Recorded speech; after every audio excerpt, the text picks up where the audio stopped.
All right, guys. Hey, welcome to another episode of the Brokerpreneur podcast. I am Dr. Ben Spears, the ambassador of flow. I'm here with the big guy, as usual, Matt Vi. Per usual. Yeah, per usual. How you doing, Matt? I'm doing absolutely fantastic. Excited to get to our guest Marc and everything. But first, this weekend, right? We're doing this on Monday.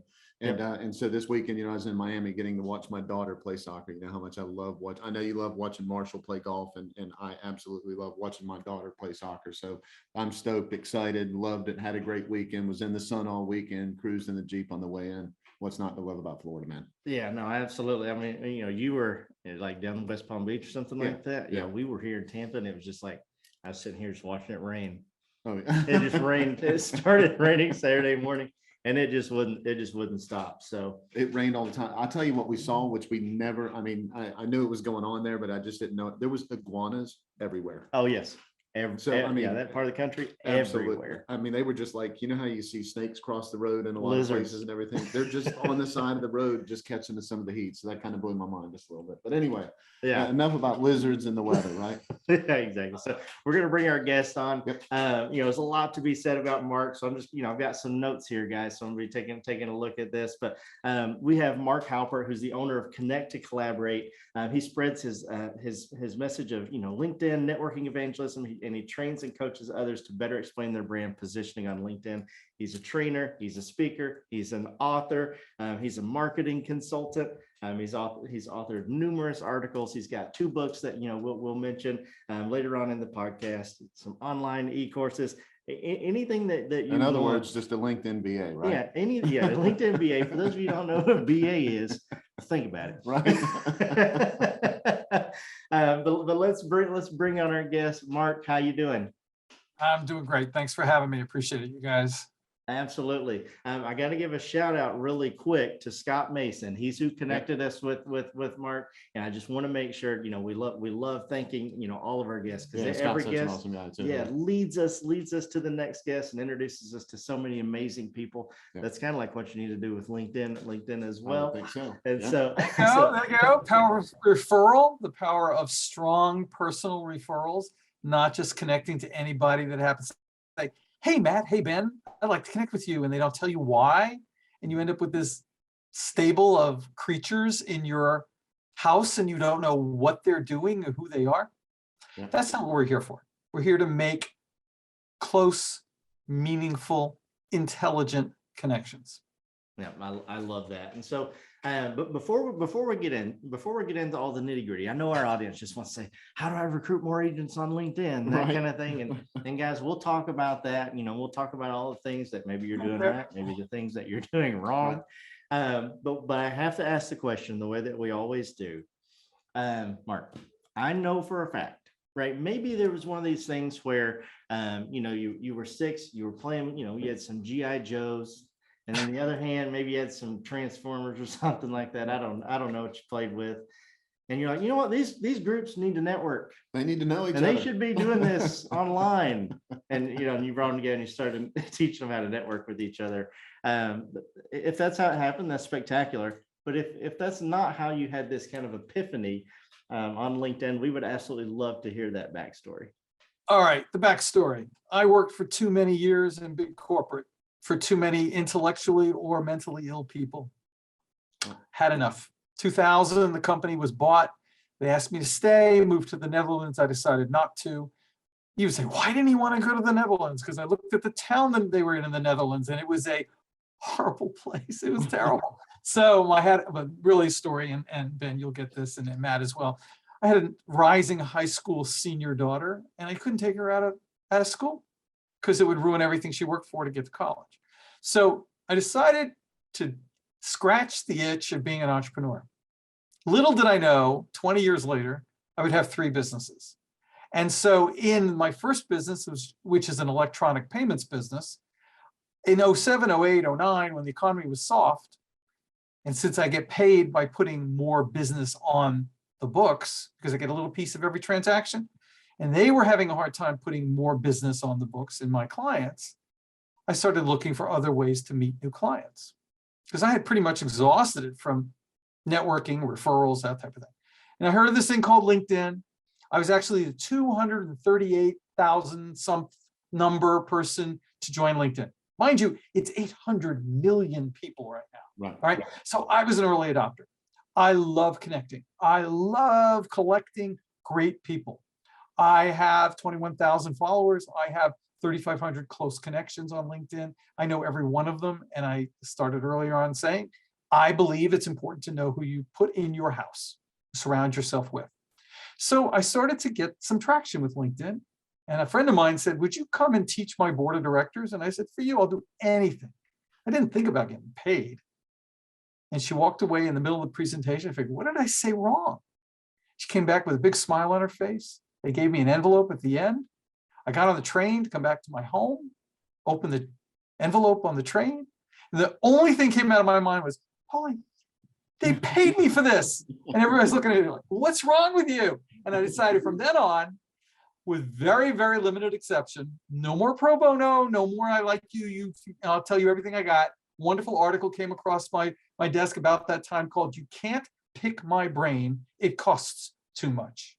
Forbes, take a look at it, guys. Don't give it away. We're not here to work and work and work to develop our expertise and to give it away.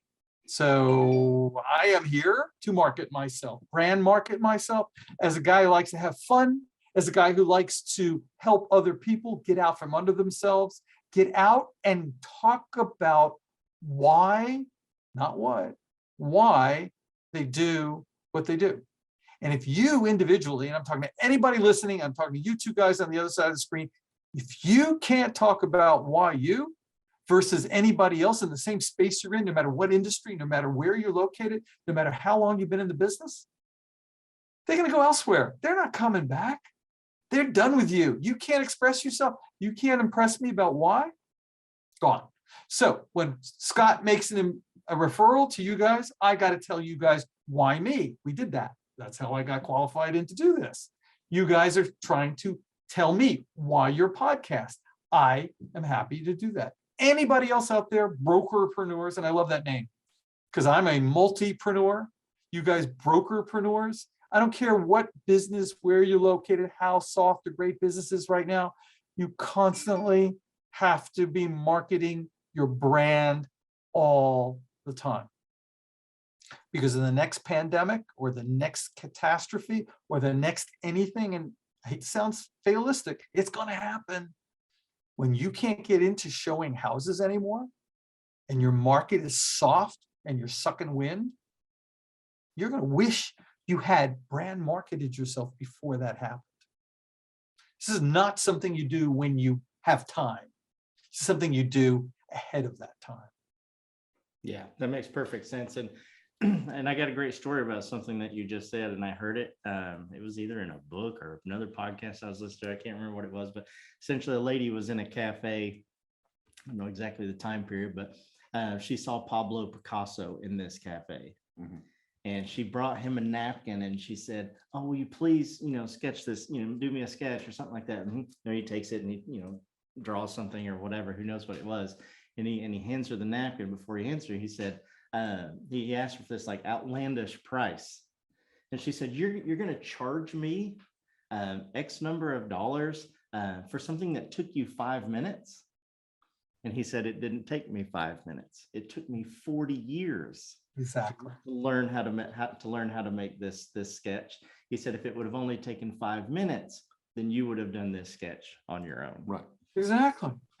And so it's the special sauce that we bring to the table about what makes our brokerage, our agents, myself as an individual better than anybody else.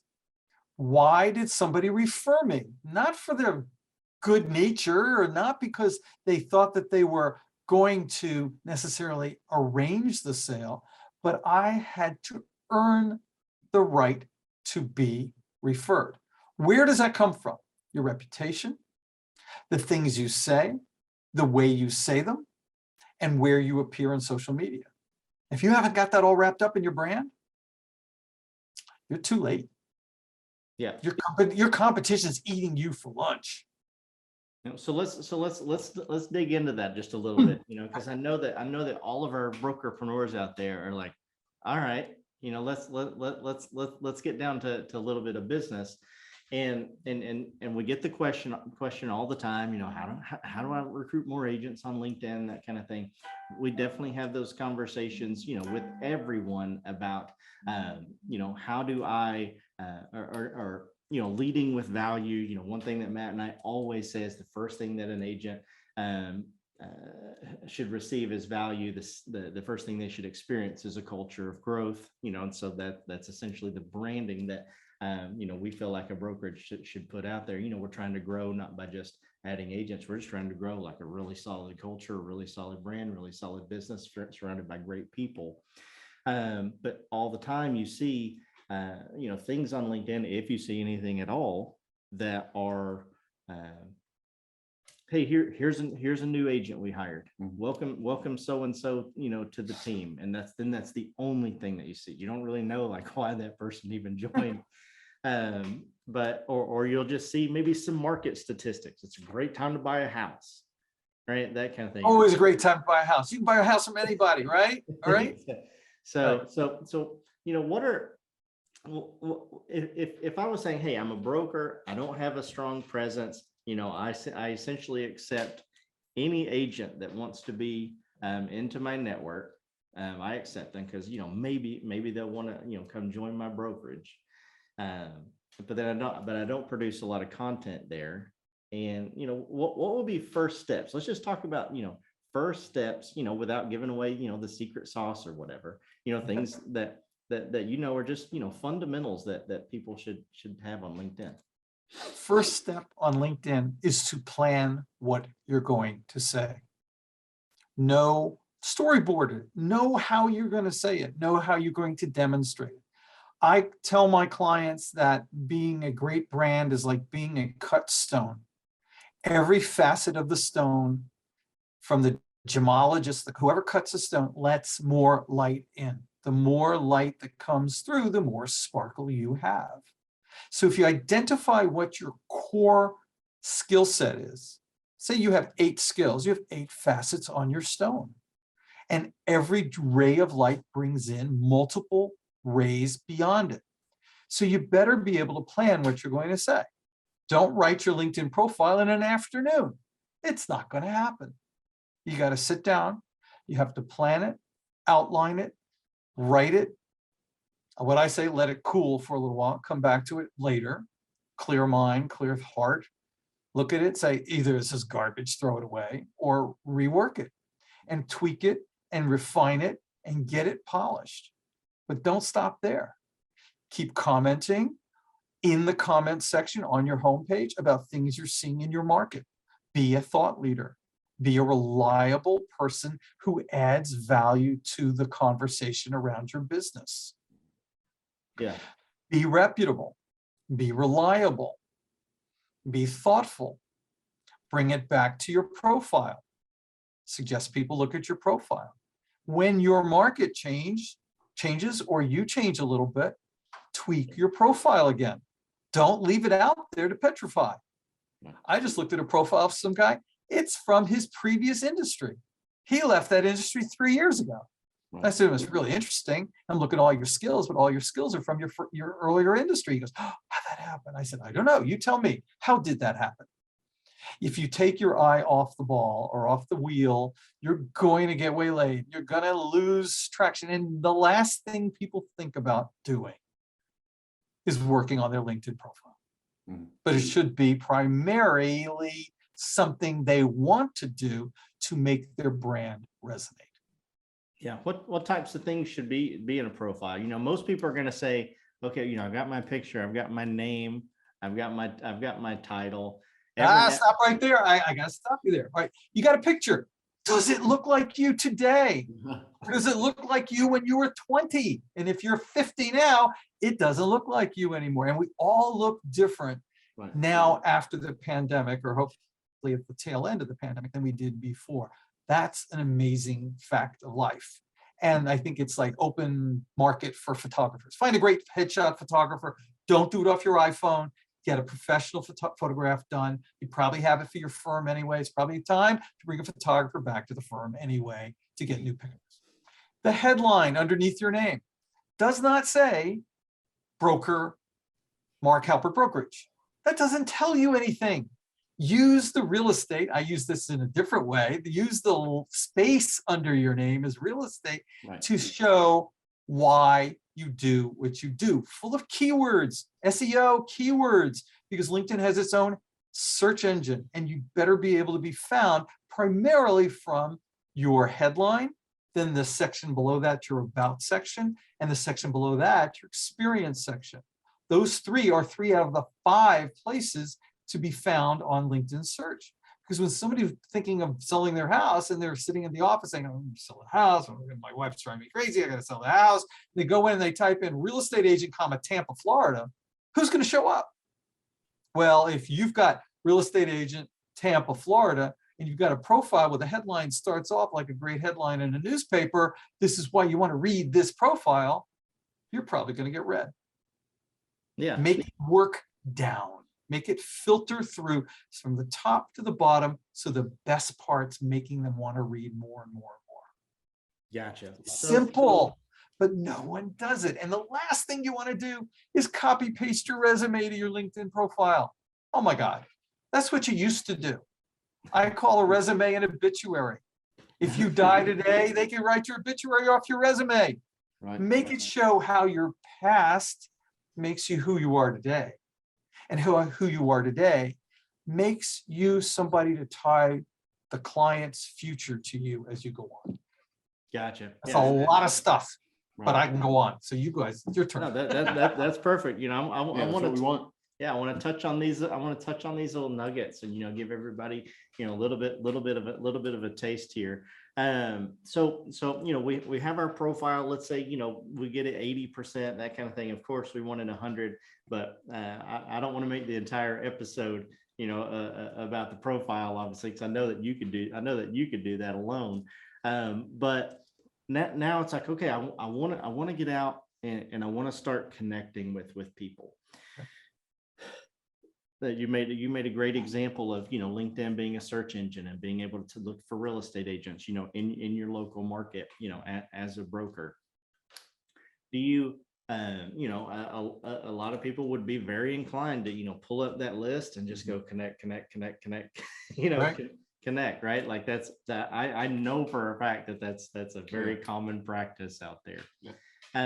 What would, if you were the broker, you know, what are the things that you would look for? And then also in this, you know, I want to touch on bots just a little bit, because we all get hit with bots constantly that say, hey, you know, I own a real estate brokerage. Would you like to, you know, sit down with me and grab a cup of coffee and talk about, you know, joining my brokerage or something like that? Can I tell you a bridge right after that? Or is that Yeah. the same thing? Yeah. All right. So let me touch on that. First of all, it takes 2 to connect. All right. So if you're going to hit me and say, hey, I heard you on this podcast and I want to connect to you, not going to do that. Not going to do that.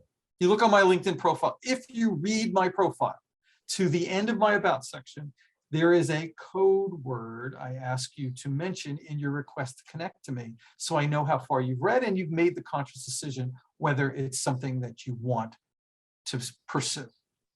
That includes human intellect. If you're a bot, you have no human intellect. So you're just going to hit me up and say, I want to connect to you, and I'm just going to go crazy, and I'm going to say no. I'm going to ignore you, and if I might even have to report you, you go to internet hell. I mean, LinkedIn hell. They want to get rid of the people that are connecting willy-nilly or that are selling to connect.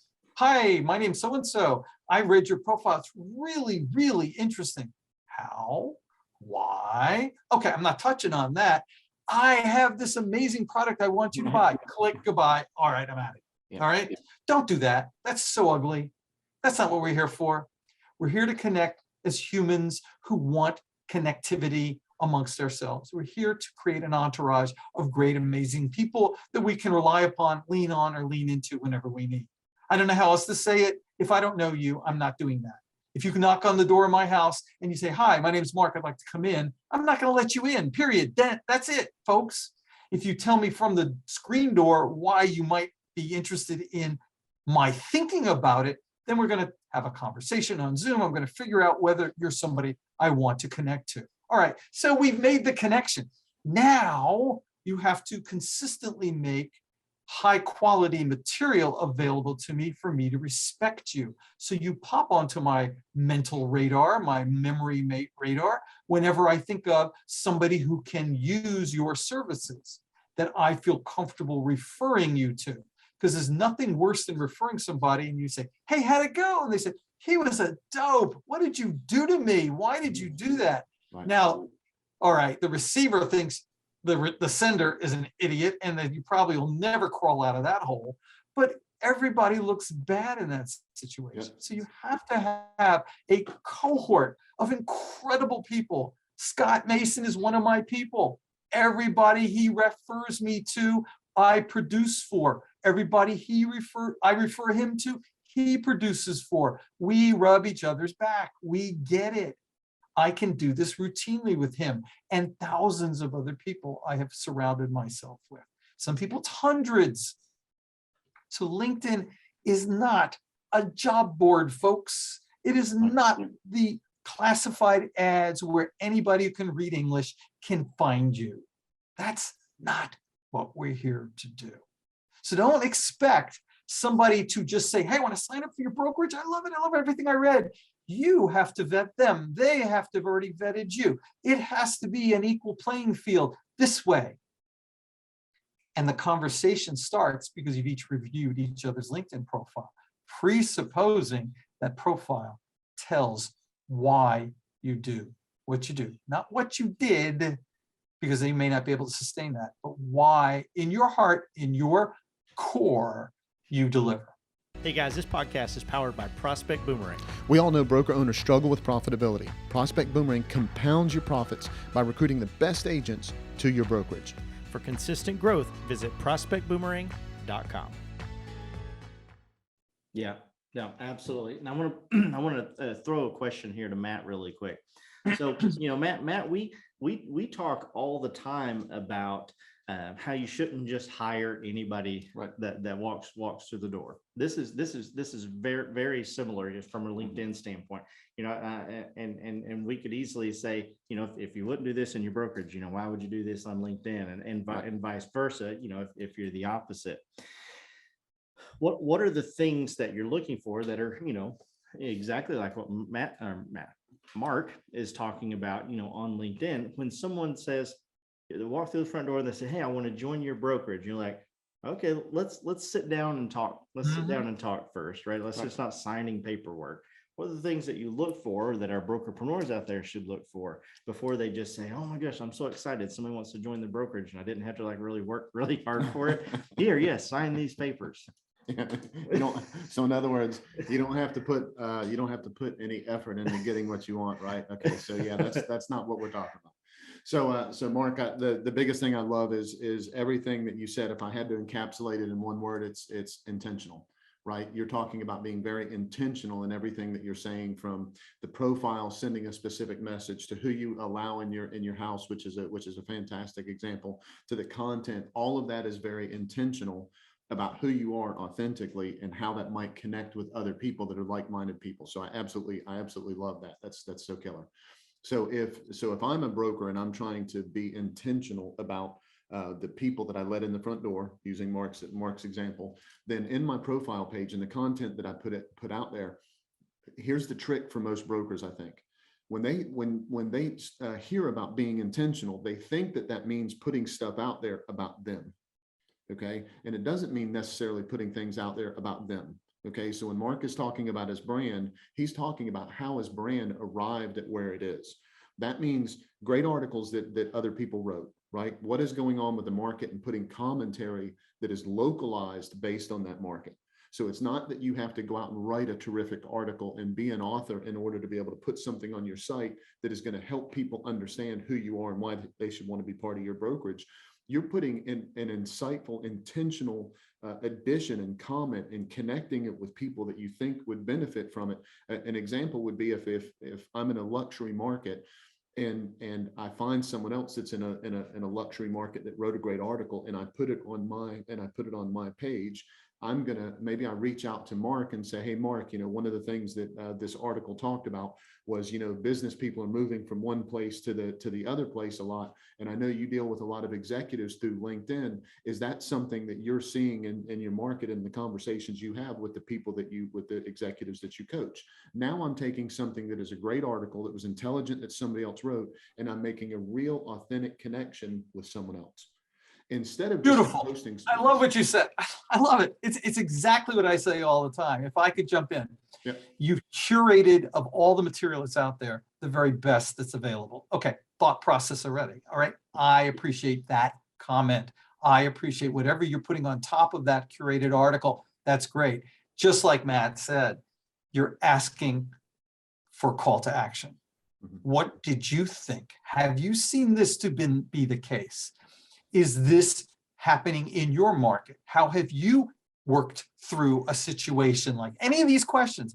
Tack at the end of your comment and you will get conversation. When somebody comments back to you, thank them for the comment and take the comment one step further. Great point, Ben, but I'm seeing this here. It's not being contra or negative. It's being professionally adding to the conversation. Maybe your market's in New York State, and maybe my market's in Florida. You can't compare the two. There's a whole different animal up here where I live. So these types of things, just like Matt was saying, ask a question to lead the conversation. Beautiful. Absolutely. And the less you can make it about you, the more it's going to be about who you are. Well, you have another place on LinkedIn to make it less about you, and that you create a company profile page for the brokerage as a company. Talk about the brokerage as we, us, and our. On your personal profile page, talk about yourself as the broker and your vision and why you're amazinger. That's my word, amazinger than any other competitor. And talk about I, my, and mine. You're talking about your, and if you are a broker, you've got a group of people behind you. So you want to show them as the staff strength that you have to flex.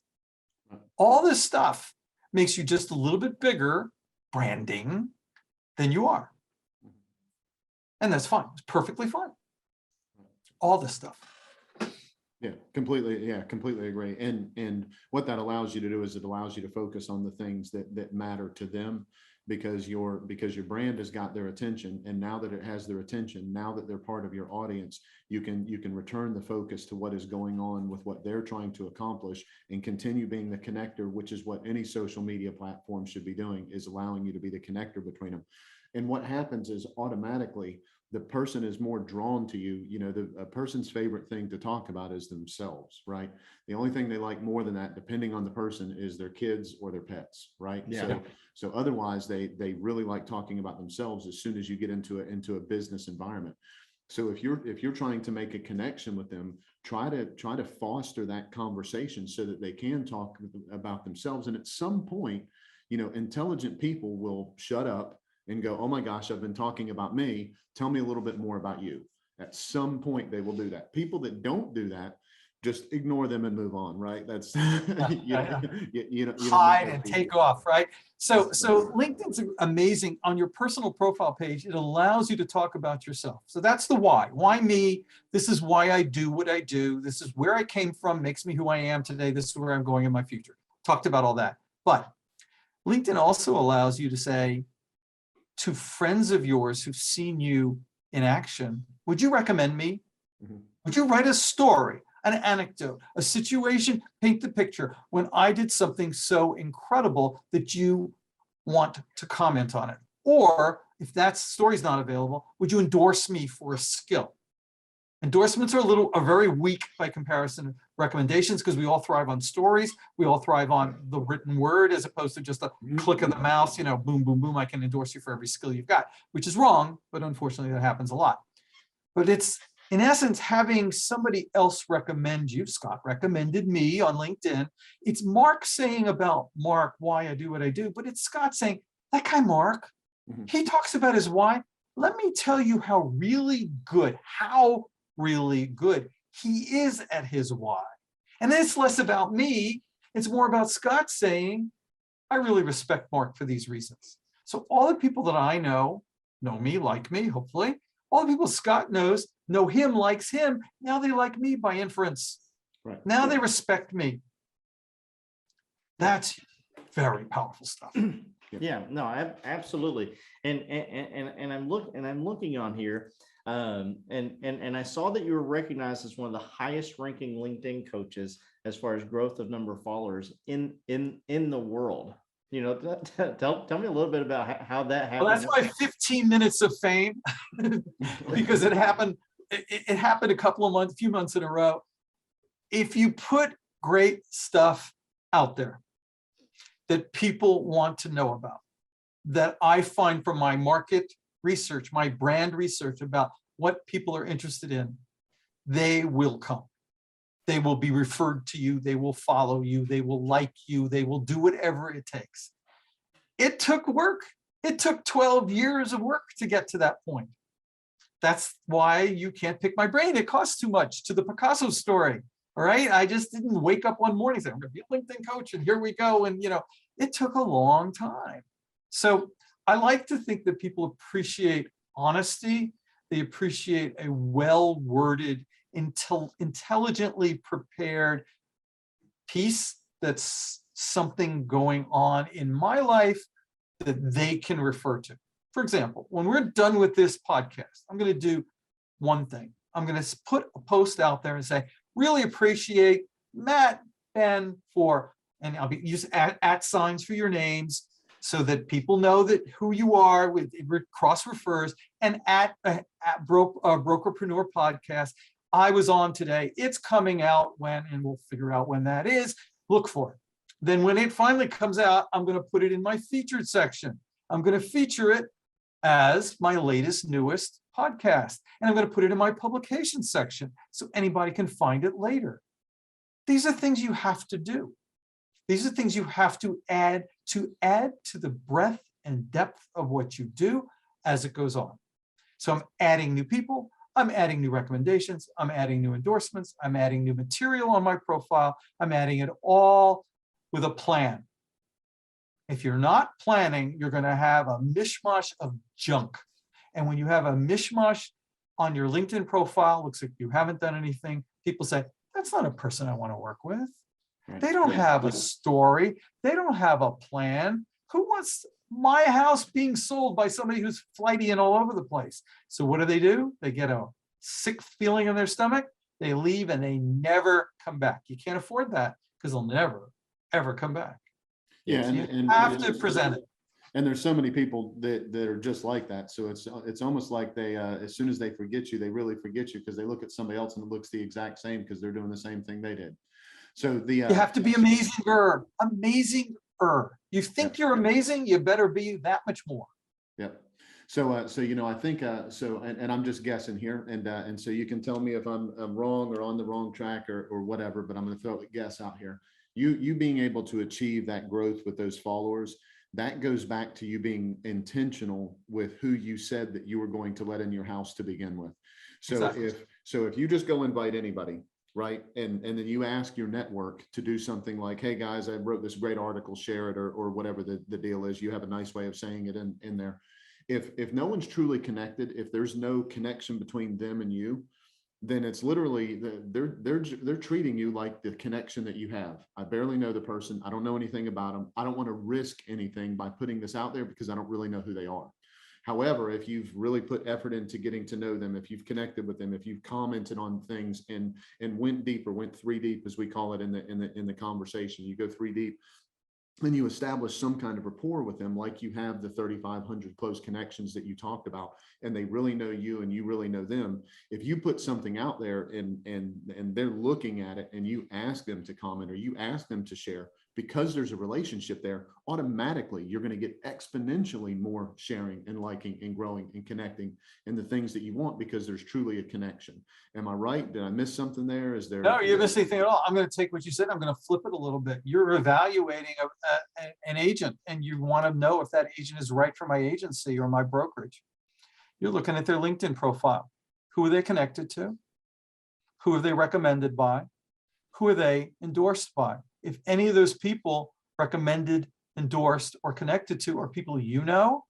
You call that person up. How is this person to work with?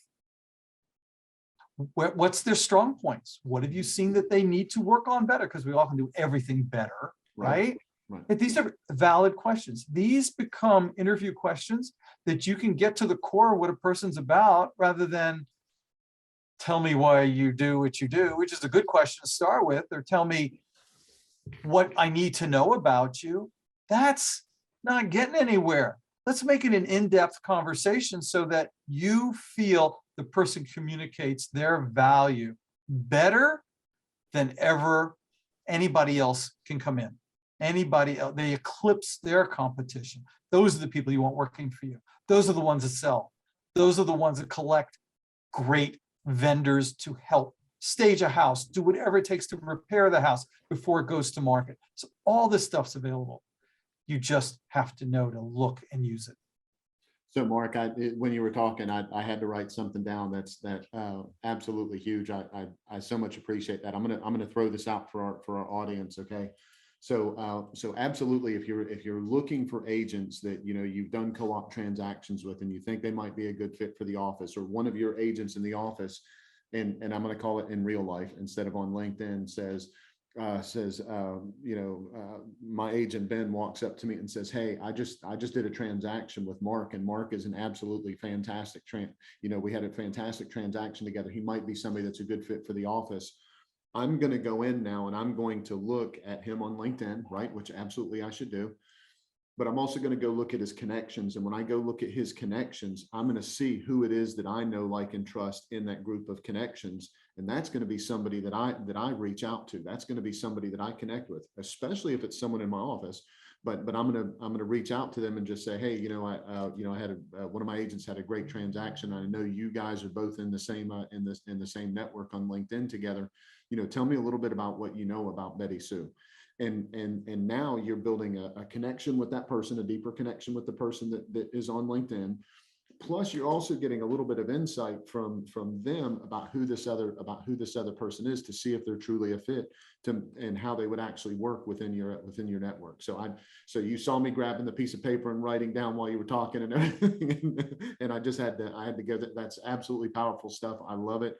Brokerpreneurs out there should 100% take that, re-listen to that part of the podcast for sure. Re-listen to the whole thing, re-listen to that part, and that should be absolutely a big piece of your connections that you're making, is going back and referring who you know and having those conversations with them. And here's why. LinkedIn is a power tool. If you know how to use it, you're going to get the power from it. But like any power tool, like a power saw, use it wrong, you're going to lose a hand or a finger, or you're going to lose something. Blood will spill. Right. So if you're like me. So nonetheless, you want to use this tool for the reasons it's there. One, it's to build your brand. Two, it's to build your reputation intentionally, to your word, which is a great word.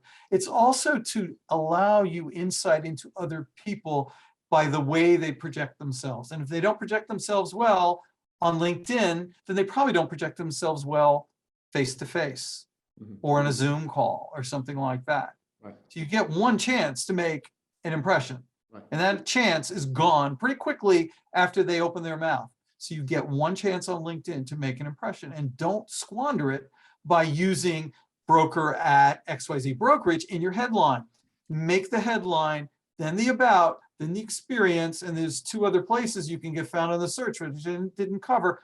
Show your skills that are really valuable skills that someone would look for you in those skills, and use hashtags in your posts, just like you would in Twitter or in Facebook. But LinkedIn is the water cooler in the break room for the 800 million people in the big company called global business. Right. Be reputable. Yeah. Can't say it enough. Have one profile. Go onto LinkedIn and search for your name, and be sure you don't have, like a guy I just met recently, 7 profiles, all of which were started and stopped. He's not 7 people. He's not the 8 faces of Eve. This is terrible. He might be. You don't want him in your brokerage, right? I said to him, "What the hell did you do?" And he said, "I don't know. I don't remember doing it." This is not a good start to a relationship, right? So just realize that buzzers go off in people's heads when there's a disconnect. If you sound great on the phone and they look at you on the screen and you don't look the same, then people go, I don't know, something's not right. And then they get antsy. You don't ever want somebody antsy. You want to give that warm, fuzzy feeling all the time. Yeah, absolutely. Well, before I, kind of put a bow on this, I want to make sure that everybody knows how to connect with you. And guys, I better know how he's going to answer. Introduce themselves. I'm not talking about LinkedIn Connect. I'm just saying, right? I get these all the time. After any podcast hits, boom, they start coming in. Oh, I saw you on the podcast. It's so good. I want to talk to you. Nah, it's not how it works. Yeah. All right. So you can, first of all, how do they learn more about you? How about that? Learn more about me on LinkedIn. So go to linkedin.com/in/Marc, M-A-R-C, Halpert, H-A-L-P-E-R-T. That's me talking to you. I use I, and it's my narrative, where it came from, who I am today, where I'm going in my future. If you would like to find out how to get a hold of me, go to the contact details in my LinkedIn page, the first white box at the top, and you'll see every which way to get a hold of me. My cell phone number is there because I accept texts. I might not answer them if they're not good texts, but nonetheless, those text people can get me. My phone number is there. My email address is there. It's all there. My websites are there. My blog, I blog every business morning about a LinkedIn topic at 8 a.m. If you want to subscribe to my blog and learn from me from that way, great. You mentioned the books, so I'll mention the books. All right. I'm really proud of my books. One book I wrote 4 years ago. It's in second edition, came out last year. LinkedIn Marketing Techniques for Law and Professional Practices. And I consider anybody in real estate a professional practice. And it's written to people in all the professional practices, published by the American Bar Association, though just not for lawyers. The second edition has all this great new stuff in it. That's available on Amazon, Barnes & Noble, or if you're a lawyer, then there are probably lawyers listening as well, you get a discount on the American Bar Association if you're a bar member. Or I have another book, LinkedIn for Nonprofit Professionals, and many real estate folks serve in nonprofits as well, and I don't want to ignore that. They're actually very valuable to nonprofits because they know a lot of wonderful people who like to donate time, money, expertise, and that's out there. It's called You, Us, Them, LinkedIn Marketing Techniques for Nonprofit Professionals who really want to make a difference. So as you can hear in all the work I do, it's me high octane. If you read my books, it's me talking to you, just like if you listen to me talking to this blog post, or this podcast rather, it's me in my blog post. It's me because I firmly, passionately believe this is a gift if it's used well. Agreed. Yeah, I absolutely love that. Well, Marc, thank you so much for coming Thank you so on. much. We really appreciate I know it. that I know their audience absolutely loves it. Super grateful. And we're super grateful for that. Thanks, guys, for having me. Appreciate it. Absolutely. Well, guys, wherever you're listening to this, whether it be iTunes, Spotify, Stitcher, Deezer, any of those platforms, make sure you hit that follow button. If you're watching this on YouTube, and how's it going? Hit that red subscribe button, that bell right beside it. You get notified every time we drop a new episode. There's no better time than the present, and to go to prospectboomerang.com. Check out all the cool things that Matt and I have to help you grow your brokerage, no matter what phase or stage of the business that you are in. Guys, I'll put all that information that Marc just shared with us on how to learn more about him in the description below. So make sure you go down there and check that out, and go to LinkedIn, at least follow him. And hopefully be able to make that connection later down the road once it's valuable. Matt, yep, we bring on amazing guests just like Marc every single podcast. Yep. And we do that for one reason alone. Tell them why that is. Because we just want to be part of your win.